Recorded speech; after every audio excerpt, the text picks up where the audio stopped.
സൈന്യം കഴിഞ്ഞ 10 ദിവസം നമ്മുടെ നാട്ടിൽ വയനാട്ടിൽ നമ്മളെല്ലാവരും നമ്മുടെ കൂടെ ഉണ്ടായിരുന്ന സഹജീവികളെ നമ്മുടെ സഹോദരന്മാരെ ചേർത്ത് പിടിക്കാൻ ശ്രമിച്ചപ്പോൾ അത് അക്ഷരാർത്ഥത്തിൽ അവർക്ക് നേരെ സഹായത്തിന്റെ ഹസ്തം നീട്ടിയത് നമ്മളെല്ലാവരും ആ ദുരന്തത്തിന്റെ ആദ്യ മണിക്കൂറുകളിൽ സൈന്യം എപ്പോഴെത്തും എന്ന വലിയ പ്രതീക്ഷയോടെയാണ് അവരുടെ വരവിനെ നോക്കിക്കണ്ടത്. എത്രത്തോളം വെല്ലുവിളി നിറഞ്ഞതായിരുന്നു വയനാടൻ ദൗത്യം സൈന്യത്തെ സംബന്ധിച്ചിടത്തോളം?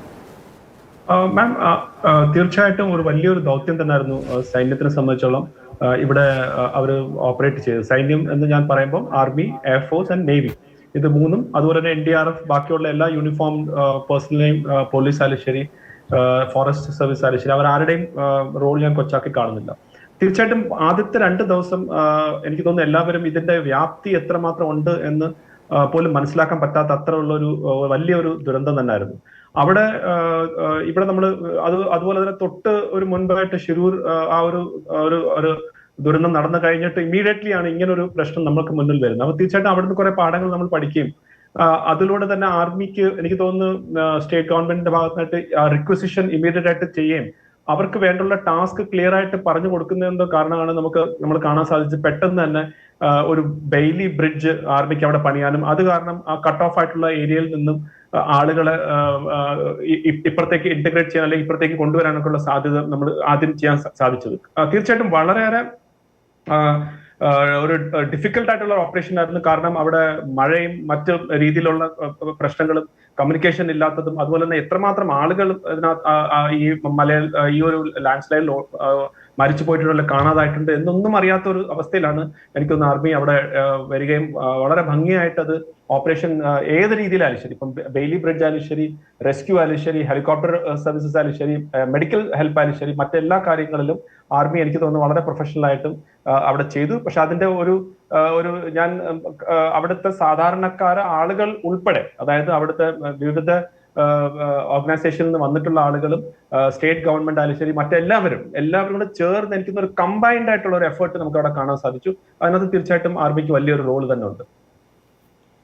നമ്മൾ കണ്ടതാണ് കൺമുന്നിൽ 1.5 ദിവസം കൊണ്ടാണ് ഒരു ബെയിലി പാലം പൂർത്തിയായത്. മാത്രമല്ല അത് ഇനിയൊരു പാലം യാഥാർത്ഥ്യമാകുന്നത് വരെ നാടിന് നൽകിക്കൊണ്ടാണ് സൈന്യം യാത്ര പറഞ്ഞു പോകുന്നത്. മുണ്ടക്കയിലേക്ക് ദുർഘടമായ ഒരു ഭൂമിയായി അത് മാറിയിട്ടുണ്ടായിരുന്നു. ഒരു കണക്ടിവിറ്റിയും അല്ലാതെ എന്തു ചെയ്യണമെന്നറിയാതെ നിൽക്കുന്ന ഒരു സാഹചര്യത്തിലാണ് ബെയിലി പാലം അവിടെ പൂർത്തിയായിരിക്കുന്നത്. അത് എല്ലാ കാലത്തേക്കും ഉള്ളൊരു ഓർമ്മ കൂടിയാണ് ആ നാടിന്. തീർച്ചയായിട്ടും മാം, എനിക്ക് തോന്നുന്നു ആർമിയുടെ ഓൾറെഡി അവർ പറഞ്ഞു കഴിഞ്ഞു ഇനി വേറൊരു ബ്രിഡ്ജ് അവിടെ വരുന്നത് വരെ ഈ ബ്രിഡ്ജ് എന്തായാലും കാണും. എനിക്ക് തോന്നുന്നു ആ ഒരു ബ്രിഡ്ജ് വെറും ഒരു സൈന്യത്തിന്റെ ബ്രിഡ്ജായിട്ട് മാത്രം നമുക്കത് കാണുന്നതിനെക്കാണ്ടി അപ്പുറം ഞാൻ കാണുന്ന ആ മനുഷ്യർ അവിടെ ഈ എല്ലാം നഷ്ടപ്പെട്ടിട്ട് വീണ്ടും മറ്റുള്ളവരെ ഹെൽപ്പ് ചെയ്യാൻ വേണ്ടി നടക്കുന്ന ആ ഒരു അവരുടെ ഒരു മനസ്സും ഈ നമ്മുടെ നാട് മൊത്തം ഒരുമിച്ച് നിന്ന് ആ ബെയിലി ബ്രിഡ്ജും അതിനെ റെക്കോർഡ് സമയത്തിനകത്ത് സൃഷ്ടിക്കാൻ സഹായിച്ച ആളുകളും എല്ലാവരുടെയും എനിക്കൊന്നൊരു പോസിറ്റീവായിട്ട് എപ്പോഴും നമുക്ക് കാണാൻ സാധിക്കുന്ന ഒരു മെമ്മോറിയൽ എന്ന് പറയാൻ പറ്റത്തില്ലെങ്കിൽ തന്നെ വളരെ ഓർമ്മപ്പെടുത്താൻ വേണ്ടിയുള്ള ഒരു കാര്യം തന്നെ ആയിരിക്കും ആ ബ്രിഡ്ജ്. തീർച്ചയായിട്ടും സൈന്യത്തെ സംബന്ധിച്ചോളം സൈന്യം അവരുടെ ടാസ്ക് എപ്പോഴും ബോർഡറിലും മറ്റു പ്രദേശത്ത് ചെയ്യുമ്പം സ്വന്തം നാട്ടുകാരും അല്ലെങ്കിൽ സ്വന്തം ആളുകൾ എന്താണ് ചെയ്യുന്നതെന്ന് പലപ്പോഴും പലർക്കും അറിയാറില്ല. പക്ഷെ ഇങ്ങനത്തെ പ്രശ്നം അത് 2018 ആയാലും ശരി, ഇപ്പോഴായാലും ശരി, ഇങ്ങനത്തെ പ്രശ്നം വരുമ്പം സൈന്യം അവരെ ഇടയ്ക്ക് നിന്ന് പ്രവർത്തിക്കുമ്പോഴാണ് സൈന്യത്തിന്റെ പ്രവർത്തനം എത്രമാത്രം ഉണ്ട് അല്ലെങ്കിൽ എത്രമാത്രം നിസ്വാർത്ഥ രീതിയിലാണ് അവർ ചെയ്യുന്നത്, അല്ലെങ്കിൽ എന്തുമാത്രം പ്രശ്നങ്ങളിലൊക്കെ നമുക്ക് കണ്ടിരുന്ന വിഷ്വൽസ് ഒക്കെ ഒന്നും കിടക്കാൻ പോലും സ്ഥലമില്ലാത്ത രീതിയിലൊക്കെ അവർ അവിടെ ഉള്ളത് വെച്ച് കഴിക്കുകയും അവിടെ അങ്ങനത്തെ ഉള്ള രീതിയാണ്. അത് ഇവിടെ മാത്രമല്ല എല്ലായിടത്തും നടക്കുന്ന ഒരു സംഭവമാണ്. അപ്പൊ തീർച്ചയായിട്ടും എനിക്ക് തോന്നുന്നു ഇന്ന് സ്റ്റേറ്റ് ഗവൺമെന്റും ആ ഒരു സ്പെഷ്യൽ ജസ്റ്റർ ആർമിയെ സംബന്ധിച്ചോളം അങ്ങനെ ഒരു ജസ്റ്ററിന്റെ ആവശ്യമില്ല. കാരണം നമ്മൾ ചെയ്യുന്ന ഡ്യൂട്ടിയാണ്. ആ ഡ്യൂട്ടി കഴിഞ്ഞാൽ നമ്മൾ ഒരു താങ്ക് യുന്നോ അല്ലെങ്കിൽ ഒരു വാക്ക് പോലും കേൾക്കാൻ നിൽക്കാതെ തിരിച്ച് അടുത്ത ടാസ്കിലേക്ക് പോകുന്ന ഒരു രീതിയാണ്.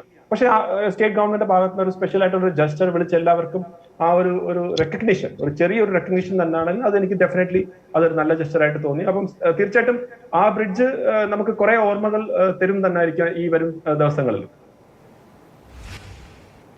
ഇവിടെ വന്നതിന് ശേഷമാണ് വയനാട് ഇത്രയും വലിയ ആഘാതമാണ് ഉണ്ടായത് എന്ന് മനസ്സിലാക്കിയത് എന്ന് മാതൃഭൂമി പ്രതിനിധികളോട് സംസാരിക്കുന്ന സമയത്ത് സൈന്യത്തിലെ തന്നെ ഉദ്യോഗസ്ഥർ പലരും പറയുന്നുണ്ടായിരുന്നു. ഒരു മാർഗവുമില്ല രക്ഷാപ്രവർത്തനത്തിന്, ഒരു വഴിയുമില്ല അങ്ങോട്ട് തെരച്ചിൽ നടത്താനോ മരുന്നുകൾ എത്തിക്കാനോ അവിടെ നിന്ന് പരിക്കേറ്റവരെ തിരിച്ചു കൊണ്ടുവരാനോ മൃതദേഹങ്ങൾ എത്തിക്കാനോ ഒന്നും എന്നുള്ളത്. ബേലിപ്പാലം ശരിയാണ്, മണിക്കൂറുകൾ എടുക്കും, ഒരു ദിവസമെങ്കിലും ഏറ്റവും കുറഞ്ഞതെടുക്കും. ആ സമയത്ത് അവിടെ ഒരു താൽക്കാലിക പാലം ഉണ്ടാക്കുന്നു, ഏതെങ്കിലും ഒരു വഴിയിലൂടെ പോകാൻ കഴിയുന്നവരെല്ലാവരും ചെല്ലുന്നു. സൈന്യം വരുമ്പോൾ നമുക്കുണ്ടാകുന്ന ഒരു ആത്മവിശ്വാസം വലുതാണ്. തീർച്ചയായിട്ടും മാം, എനിക്ക് തോന്നുന്നു സൈന്യത്തിന്റെ ആ ഒരു വിശ്വാസം തന്നെയാണ് നാം പറഞ്ഞ പോലെ ഒരു ആത്മവിശ്വാസം, അല്ലെങ്കിൽ സാധാരണക്കാര മനുഷ്യരുടെ ഇടയ്ക്ക് ഒരു വിശ്വാസമുണ്ട്. സൈന്യം വന്നു കഴിഞ്ഞാൽ നമുക്ക് ഹോപ്പ് ഉണ്ട്. അത് പല പ്രാവശ്യം ആ വിശ്വാസം വന്നിട്ടുള്ളത് പല പ്രശ്നമായാലും ശരി, ഇപ്പൊ യുദ്ധമായാലും ശരി, ഒരു കൊച്ചുകുട്ടി ഒരു ബോർവെല്ലിൽ അകത്ത് വീണാലും ശരി, ഇതുപോലത്തെ പ്രശ്നമായാലും ശരി, സൈന്യം വന്നു കഴിഞ്ഞാൽ അവിടെ ഒരു ഹോപ്പ് ഉണ്ട്. എപ്പോഴും സൈന്യം 100% ആയിട്ട് എല്ലാവരെയും രക്ഷിക്കാം എന്നൊന്നും നമുക്ക് ആർക്ക് ക്ലെയിം ചെയ്യാൻ പറ്റില്ല. പക്ഷെ അവരുടെ ഭാഗത്ത് 100% എഫേർട്ട് ഇടും. അതായത് 100% അവരെ കൊണ്ട് സാധിക്കുന്ന എന്തൊക്കെ ചെയ്യാൻ പറ്റും അതെല്ലാം ചെയ്യും.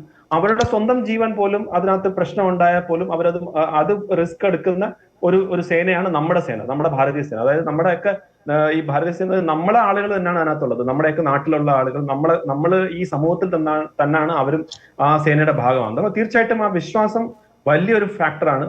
ഒരു സൈനികന്റെ സംബന്ധിച്ചോളം ആ വിശ്വാസവും അതൊരു പ്രചോദനമാണ്, ഒരു മോട്ടിവേഷനാണ്. അതായത് എന്റെ ആളുകൾ എനിക്ക് എന്റെ മുകളിൽ ഒരു വിശ്വാസം തരുന്നുണ്ട്. ആ വിശ്വാസത്തെ എപ്പോഴും കാത്തു സൂക്ഷിക്കണം എന്നുള്ള ഒരു എപ്പോഴും മനസ്സിനകത്ത് കിടക്കുന്ന ഒരു കാര്യമാണ് എല്ലാ സൈനികന്റെ. അപ്പൊ എനിക്ക് തോന്നുന്നു ഇവിടെ നമ്മൾ കണ്ടത് അത് തന്നെയാണ്.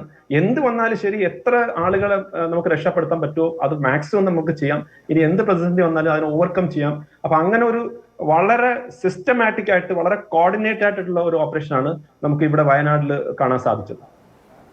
അവിടെ ഈ ദൗത്യത്തിൽ പങ്കെടുത്ത പലരും വ്യക്തിപരമായി കേരളത്തോടെ ഏറെ ചേർന്ന് നിൽക്കുകയാണ്. സീതാ ഷിൽക്കെ വലിയ തോതിൽ നമ്മൾ ആഘോഷിച്ചു ഈ ബേലിപ്പാലത്തിന്റെ നിർമ്മാണമൊക്കെ ആകുന്ന സമയത്ത്.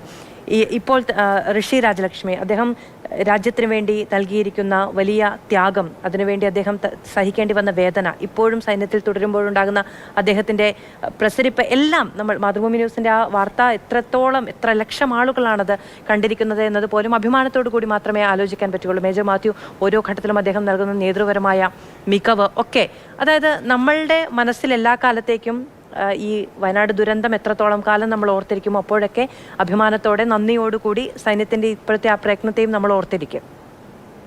തീർച്ചയായിട്ടും മാം, അത് എനിക്ക് തോന്നുന്നു മീഡിയയുടെയും കേരളത്തിലെ ഇപ്രാവശ്യം മീഡിയ റിപ്പോർട്ടിംഗിലും നല്ലൊരു പോസിറ്റീവ് ആയിട്ടുള്ള രീതി നമ്മൾ കണ്ടു. നമ്മൾ ഓവർ സെൻസേഷനലൈസ് അങ്ങനത്തെ നോക്കാതെ ഫാക്ട്സും വളരെ മനുഷ്യന്റെ എങ്ങനെയാണ് റിപ്പോർട്ടിംഗ് ചെയ്യേണ്ടത് എന്നുള്ള രീതിയിലേക്കും നമ്മൾ ഈ പ്രാവശ്യം അറ്റ്ലീസ്റ്റ് നമ്മൾ കാണാൻ സാധിച്ചു.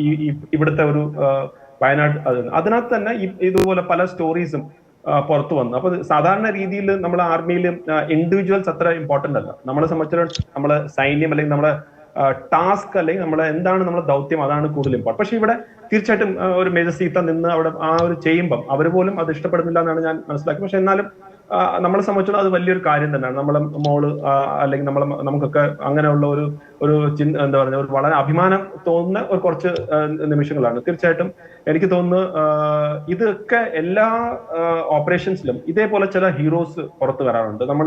അത് കശ്മീരിലായാലും ശരി, മറ്റു സ്ഥലത്തായാലും ശരി, ചില സമയത്ത് ചില ആളുകൾ അവരുടെ പ്രയത്നം കൊണ്ടും അല്ലെങ്കിൽ അവരുടെ ആ ഒരു മനസ്സിന്റെ ഒരു ശക്തി കൊണ്ടും അവർ അസാധാരണമായിട്ടുള്ള ചില കാര്യങ്ങൾ ചെയ്യും. അത് അല്ലെങ്കിൽ അവർ വളരെ സാധാരണമായിട്ടുള്ള രീതിയിലേക്ക് പോകുന്ന നമുക്ക് കാണാം. പക്ഷെ ഇങ്ങനത്തെ ഒരു പ്രതിസന്ധി വരുമ്പോൾ അവരൊരു അസാധാരണ ലെവലിലേക്ക് പ്രവർത്തിക്കുന്ന നമ്മൾ കണ്ടിട്ടുണ്ട്, സൈന്യത്തിലും കണ്ടിട്ടുണ്ട്.